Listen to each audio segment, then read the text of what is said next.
CAKELY was born out of a mistake. CAKELY was born out of failure. CAKELY has never been my plan in life. I had so many other plans. I had done so many different businesses that failed. So the reason I say CAKELY was born out of failure, it is because if I hadn't failed, I wouldn't have looked at CAKELY. But after failing in so many businesses and trying out different things, being up and down, like how we call it, it's the hustle. I hustled and I failed. So after failing, I found myself in a space where I needed something new in my life. And there was this one specific day when we came from fellowship, a group of people who wanted to start a side hustle. Me then I had taken a recess. After many fails, I had taken a recess. And I remember among the things we suggested, usually I call them the poor people businesses. Because when you're rich, you don't suggest such businesses. When you're rich, don't look at, Manya, we do liquid soap. Manya, we do baking. No, such things will not come up. But when you are broke, that is when you start to think, okay, now how do I get a skill? How do I use my hands? So it was one of those days and we suggested baking. And that gave birth to CAKELY out of failure. At first, CAKELY was living in my house. I gave it space. After some time, I started living in CAKELY because everything became the bakery. That was in 2015. So 2015 was the year we started, and it was amazing to me because I didn't know that I would still be here 10 years later. Because I kept quitting. I'll be like, no, this is not my thing. So what I can tell you is that passion found me on job. I wasn't passionate about baking, no. But when I started, that's when the passion kicked in because I started to earn. What was my first sale? I remember when I had gone solo with CAKELY and I didn't know how to bake. And I had to go back and start learning things using YouTube. And I had a cake in the pipeline that I was so scared and confused. I kept practicing. I remember sending my sister cakes to test, and she told me, why are you giving me rubbish? But yet I was practicing on a client's cake because I had to deliver that cake. So I had to practice to make sure that this cake is edible. It took me, my first one took me 3 days to master. But I remember giving up on day 2, I was like, no, this is not for me. I don't think I can do it. In the past, we had done cakes with friends, but now everyone had left the group. Now I was alone and I didn't know how to do it. So I was like, no, this is not for me. I think let me just go buy a cake from another cafe and give it to the client, and we call it a win-win. But I remember my husband telling me, but I think you can do anything. I don't think this is impossible for you. And I was like, no, not cake, at least not the bakery. But when I went back to bed, I kept hearing that voice of try. So I remember it was a chocolate cake, and when I came back, I did the same ingredients I've been doing, and I forgot some ingredients. So I realized that I'd forgotten the ingredients, but I let the cake bake. I was like, whatever. If it doesn't come out, I quit. And I think that was God who told me to forget the other ingredients, because that was what was making my cake bad. So that cake came out, I delivered it to the client, and the client was like, it's an ugly sweet cake. What that meant is that the design wasn't that good, but the taste was on point. And that sale up to now is where CAKELY originates, and it is our top flavor up to date. I think in the baking world, we have so many challenges. We have so many. I cannot even point you to one and I say, this was the hardest challenge. There are so many challenges that come along the way. And I think one of the most challenging cakes I have made, it was a cow cake. The client told me they needed a cow cake in 3 days. I think it was my second year in baking, if not even my first.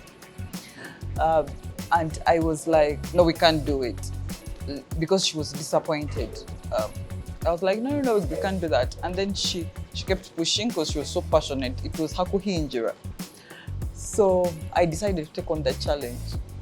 And we spent sleepless nights working on this cow. And what made it so funny was when everything was done, I went to sleep. This cow was so scary, we gave it the nickname Rugajo. So I would even dream Rugajo is chasing me in those 3 days. Like, it was too much. I remember I went to sleep, everything is done now, the cake is 100%.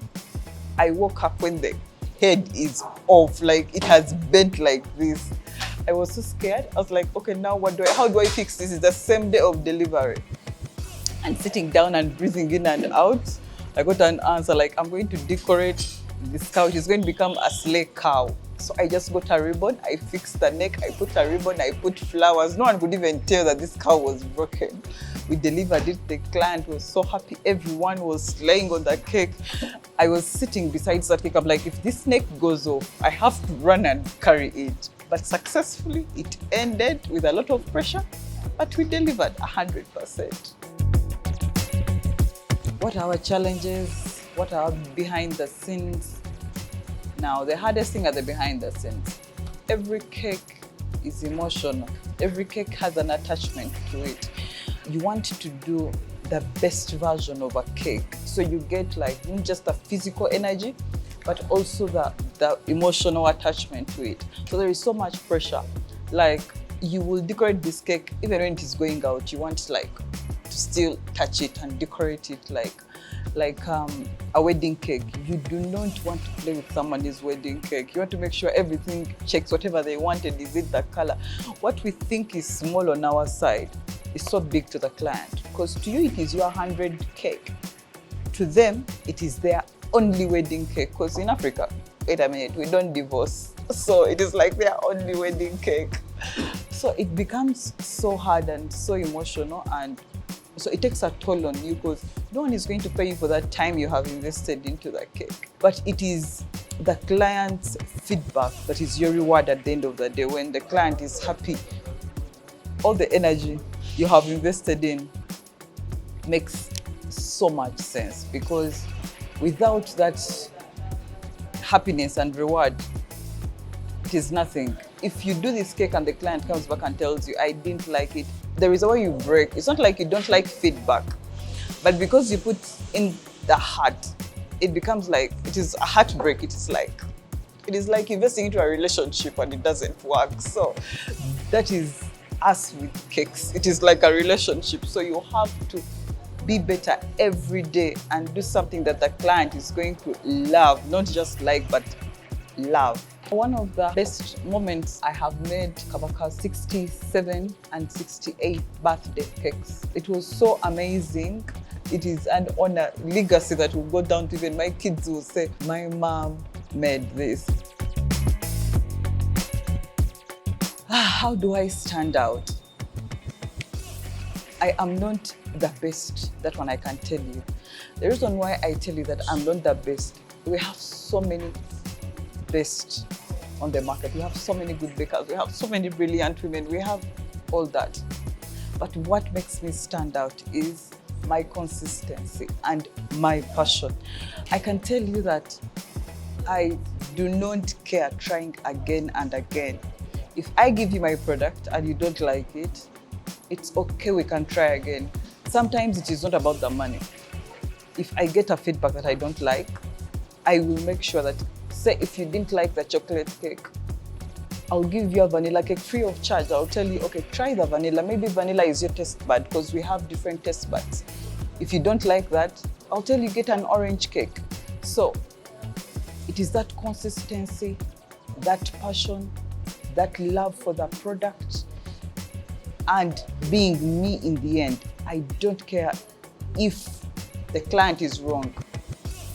I will apologize. For example, there's a time a client came and ordered for a mint cake. Oh, I thought she knew what a mint cake was. I did the mint cake. And she told me that you have given me a cake with Colgate, because Colgate has a mint flavor. So I had to explain that, yes, you ordered for a mint cake, and because Colgate has a mint flavor, it will come off as, and she was angry. So instead of me saying that you ordered for what you don't know, blah, blah, blah, yes, at the back of my mind, definitely I had that, but I had to calm down and explain and even give her a fresh new cake that doesn't have any mint in it. I just made a chocolate cake, and I'm like, you know what? We are sorry about that. Don't be afraid to apologize. In business, we don't have ego. Put the ego on the side and come and perform and give the client what they want. So I'm like, I'm sorry, I'm going to make you another cake. You don't have to pay for it. So I did a chocolate cake, gave it to them, and they were very happy. So maybe they had the mint flavor somewhere, but they didn't know what it was. So I tried to meet someone at their level, and that is how we keep growing, because when we become petty and I start assuring you how you ordered for what you can't eat, you'll never come back. And me, I want you to always come back, even your children to come back, and your great grandchildren, because we're not going anywhere. Branding is a beautiful thing, and it is not just we put on paper. It is not that flyer that goes out. It is way above that. It is your social media account. It is how you behave in public, because business and personal brand move hand in hand. You can't say, I am very good at my business, but your personal brand sucks. For example, I can't come today and I post on my Facebook that, come and buy cake, come to Cafe CAKELY, we have good food and all that. And then tomorrow I come and I'm insulting someone.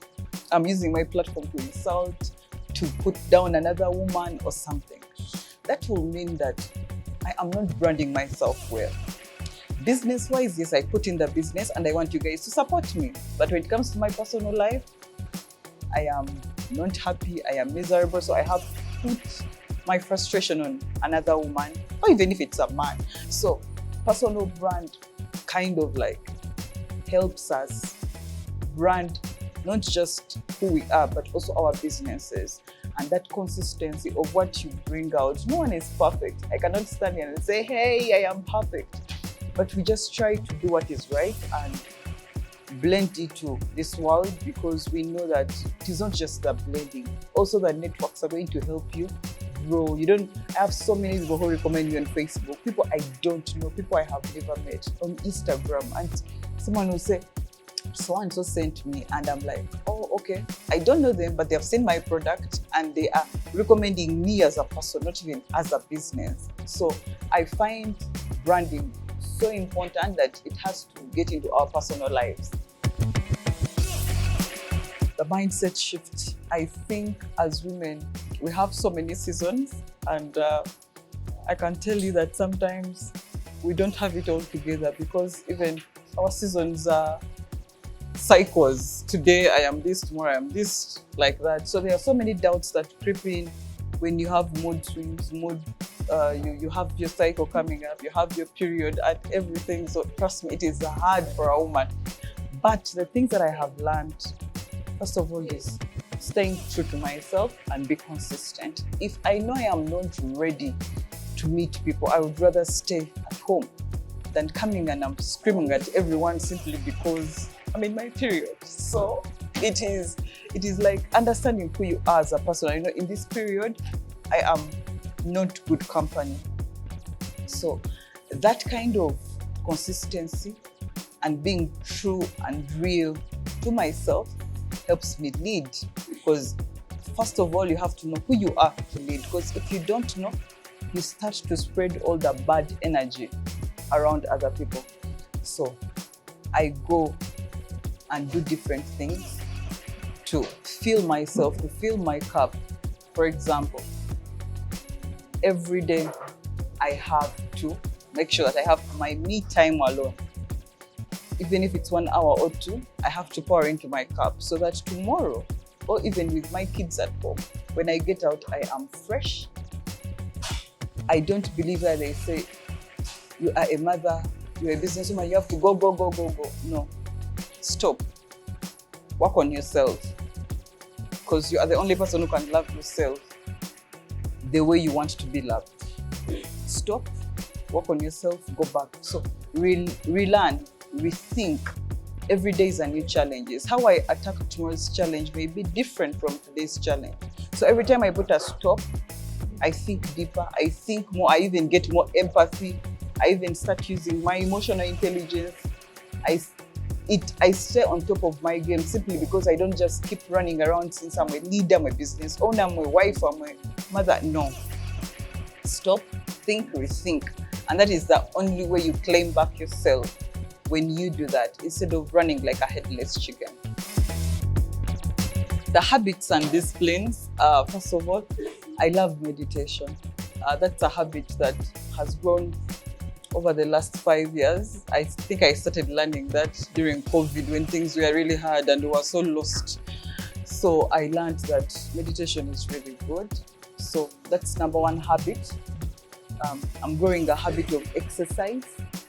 It was one of the hardest things for me to do because I would always look at myself and say, I'm in shape, I don't need this. But then I realized that we don't exercise for shape, we exercise for health. So I started building this habit over time, and now I feel like I am more consistent. I feel better, I think better. I feel good when I exercise. The other habit is to close my doors for like 1 hour or 2 when I go home. That is like my washroom. That is where I do everything. I wind down. No one can come and disturb me in my bathroom because you don't know what I'm doing. So I use that as my time, because what I've learned about habits is that you cannot have a habit that is not attached to you. For example, if you know that you shower every day, for you to create a habit, put it around your showering routine. So I can't say that I'm going to go to someone's house and I close in. I can't say I'm going to some restaurant and I close out, and all that. It will be hard for me. But if I do it around my routine, so I know that I have to shower every day. So every day, let me create an hour or 2 for myself to just break my day. I mean that if I don't break my day, tomorrow I'm going to be agitated, I'll be angry, I'll not benefit anyone. But if I break my day, I am happy. I'll listen to music, I'll do my face routine, I'll do anything I want in that space, in that hour. I'll be still, whatever I want. I have an hour or 2. So I'm good to go. I think to me, those habits have helped me be a better person. Looking back at my journey, I would tell a woman who is hesitant on anything, even if it's the baking journey, if it is any business that you want to start, is to start. Start now, start today. Don't even procrastinate and say, I don't have this. For example, even when I started, I didn't have an oven. I had like a small oven for home, like small oven, like. But guess what? I started. And because I was on the journey, I remember my first oven was bought by my best friends. My first oven, but guess what? I would never have gotten that oven if I was home sleeping and whining about this world, how it's not fair. But because I was already in position to produce and they had seen what I can do, they said, what do you need? I need an oven. So be it, we are giving you an oven. So first of all, put fear aside. Failing is part of life. I have failed in so many things, but what do I get out of my failure? I get my success, because without failure, you cannot win. Those mistakes are the only way we learn how to be better. Because imagine you've baked a cake and it is burnt. That is your first trial. Now you will know why the cake burnt. You will know that actually the oven was high. Then you're learning that I have to reduce my heat. That goes along like in all businesses. Anything that hinders you, it is actually the way out of it. So women, we should put fear aside and start. Let us not wait to have everything, like I need these machines, I need this to start this. Start with whatever you have at your disposal, because at the end of the day, that is how you learn. We don't all learn because we have everything we have. You start slowly and slowly, and you build and you build, and you put fear aside, because if you fear failure, one small failure like this is going to kick you out. So kick failure outside and know that failure is the way I am learning to do this. As a member of BNI, I can tell people, men, women, to embrace networking, because at the end of the day, it is who you know that will take you to who you don't know. So BNI is a platform that provides that. It provides you that space where you can reach, say, a bank CEO when you don't work in the bank, but you know someone who works in the bank, and that person can recommend you because they know your business is legit, you are registered, and they have tested your product. So being in that space of networking, it can take your business far. It is not even about the sale you're making that day. It is the relationships that you're making for life. So I would encourage people to get attached to different networks because it helps you build yourself.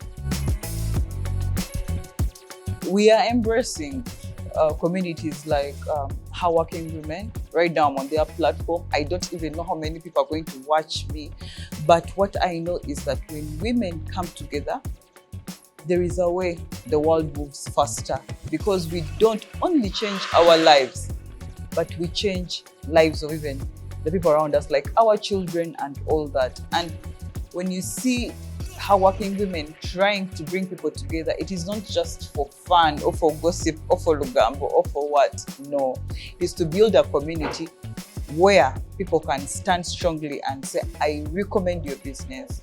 I can grow you, I can help you win, I can help you open doors, because together we can move very fast than just being in your house and sitting alone. It is just priceless when you have these ideas as a group. Surviving the first 3 years is one of the hardest in business. I don't know about the people out there, but here in Uganda, those first 3 years can seem like a decade. And one piece of advice I can give people in business for the first 2 to 3 years is to, first of all, stay consistent and survive. There you're in survival mode, because whatever you're doing can backfire. Whatever you're doing is sensitive. You're learning on job. So I would tell you that, please, at that point, don't quit, because that is when it is going to make sense. Don't quit. Take every loophole, take every setback as a learning curve. And after you go through the 3 years, I'm not going to lie to you that it will get easier, but you'll have better experience. You will know how to deal with each and everything. You will know how to deal with lazy workers. You will know how to deal with workers who don't show up at work. You will have to deal with people who just quit on you. As a business owner, you will get that experience after those 3 years.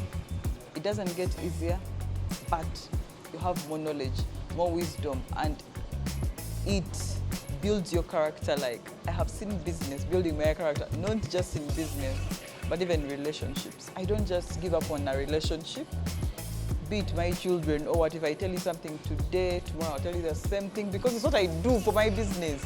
I keep saying the same thing, the same thing, the same thing. So why not for other people in my life? I'll not quit on you, I'll still tell you the same thing. So as business people, we have to build and not to give up, because once you give up, you don't know that it was about to happen, then you give up. So stay in, don't quit, be patient, and have empathy on everyone, including your clients and your workers.